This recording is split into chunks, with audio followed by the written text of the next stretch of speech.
Un jeune pêcheur, lié à la mer par un secret que personne n'ose révéler. Les vagues semblent murmurer son nom, et chaque reflet sur l'océan cache une énigme, chaque souffle du vent semble innocent.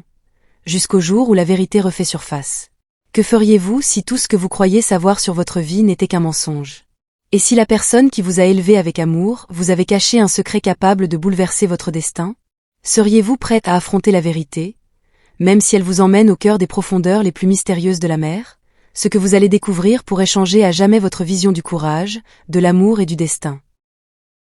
Au lever du soleil, le village côtier de Joal Fadiout s'éveillait lentement.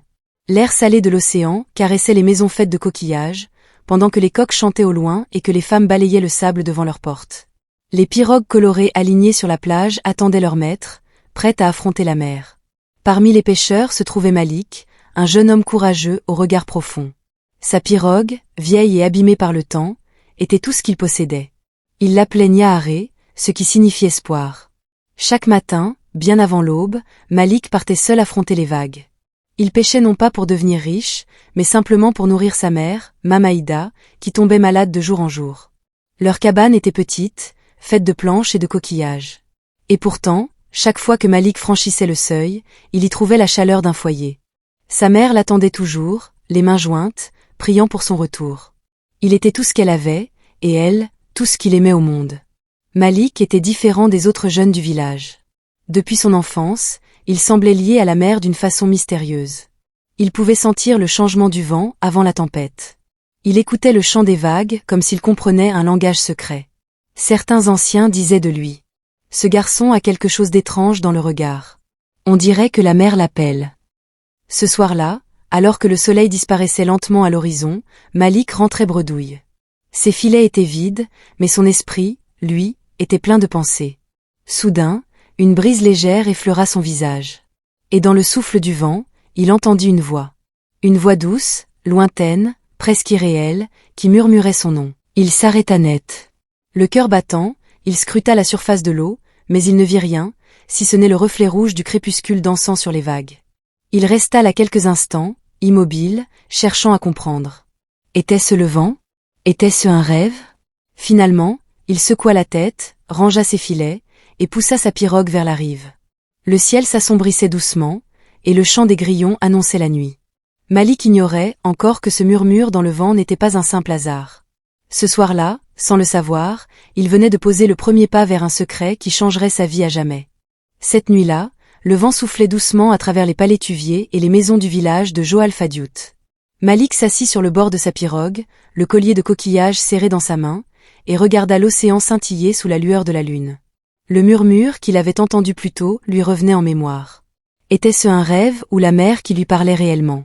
Les vagues venaient lécher le sable avec un rythme apaisant, mais Malik sentit un frisson parcourir son dos. La voix dans le vent était différente cette fois-ci, plus claire, presque insistante. Elle semblait l'appeler, l'invitant à écouter, à suivre quelque chose qu'il ne comprenait pas encore. Il pensa à sa mère, Mamaïda, qui lui avait toujours dit: si un jour la mer t'appelle, mon fils, n'y réponds jamais. Malik savait que ces paroles n'étaient pas un simple avertissement.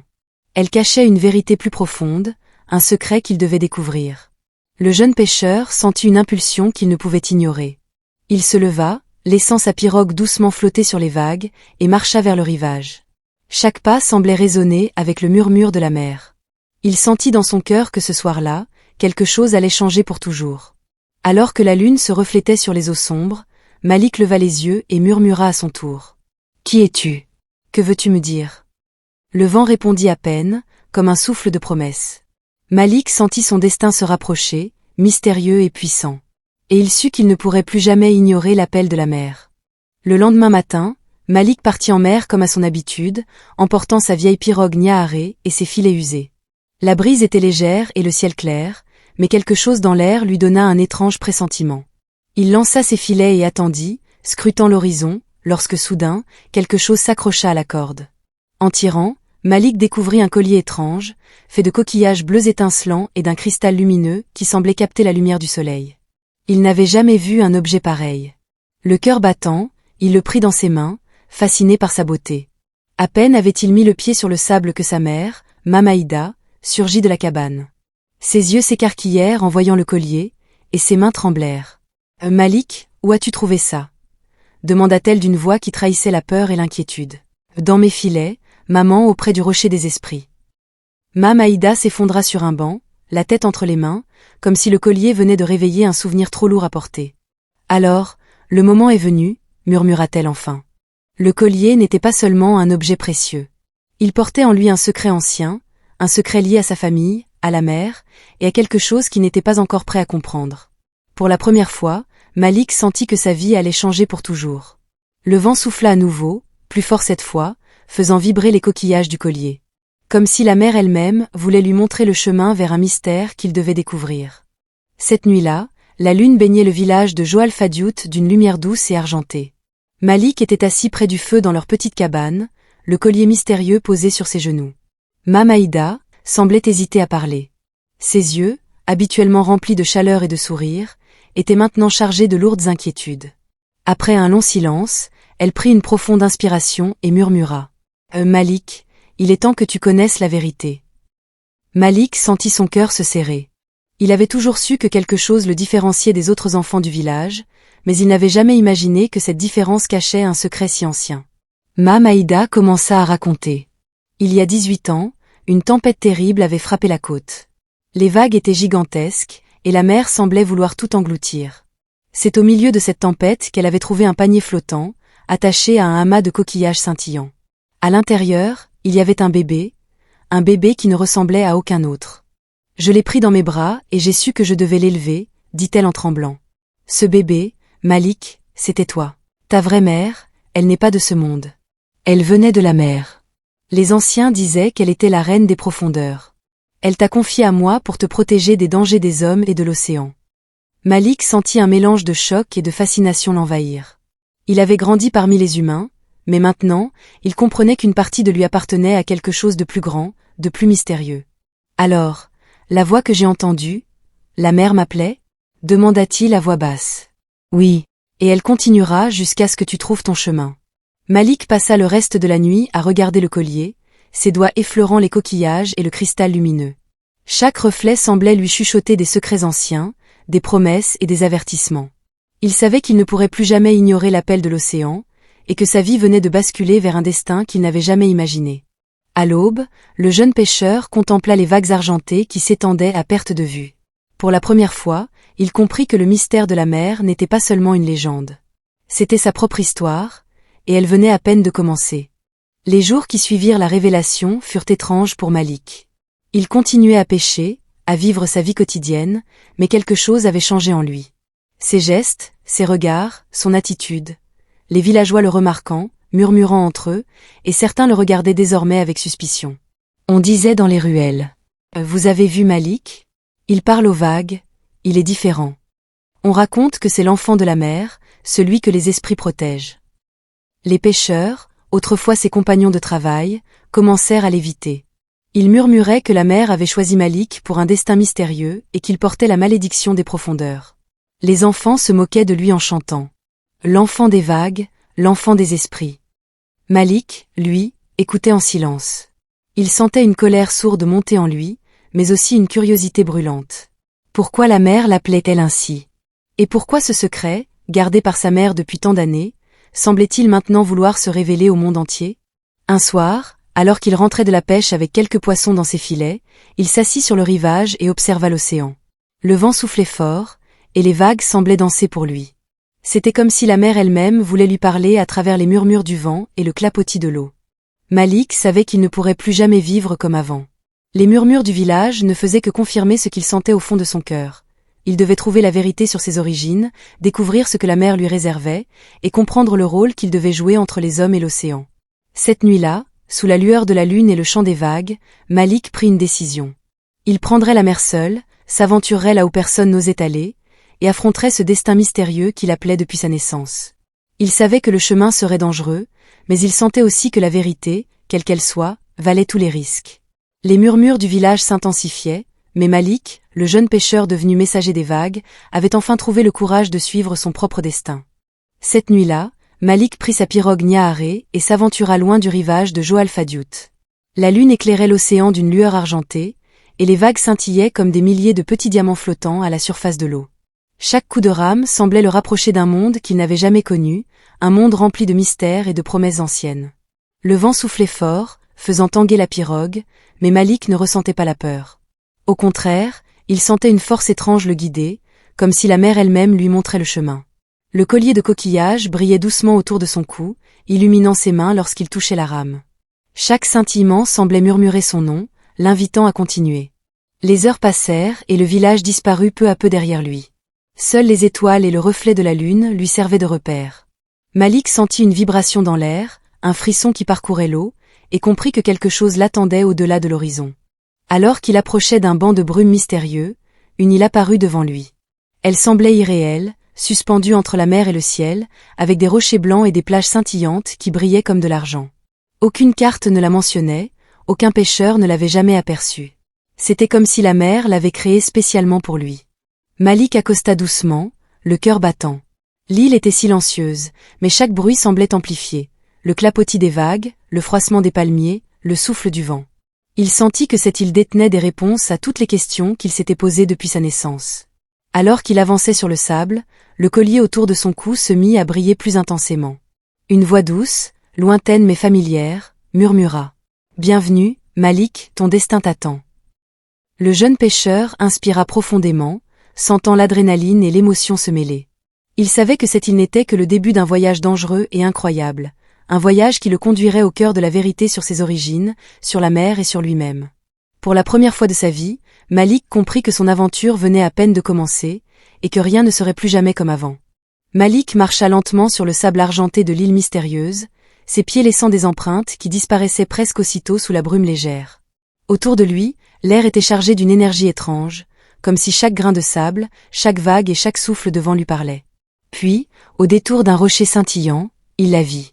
Une femme majestueuse, plus belle et imposante que tout ce qu'il avait pu imaginer.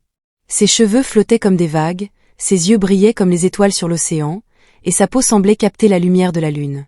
Elle portait des vêtements faits de perles et de corail, qui chantaient doucement au vent. Son cœur battait à tout rompre.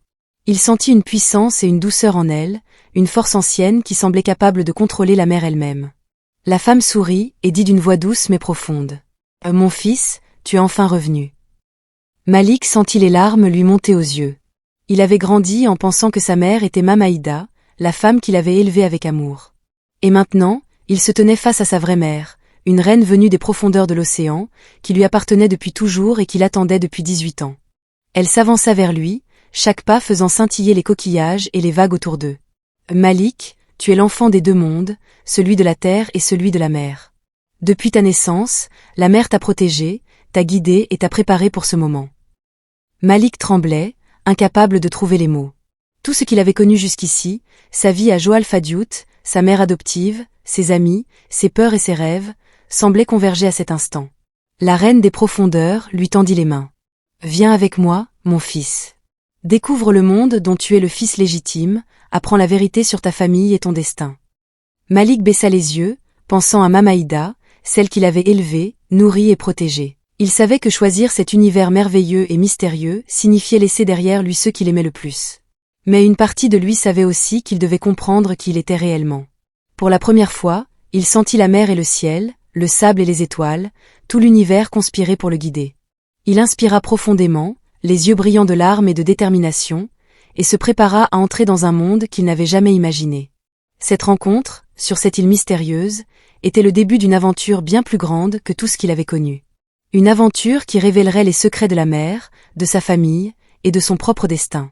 Malik resta immobile face à sa mère, la reine des profondeurs. Son cœur battait à tout rompre, partagé entre deux mondes. D'un côté, la mer, vaste, mystérieuse et puissante, qu'il appelait depuis sa naissance.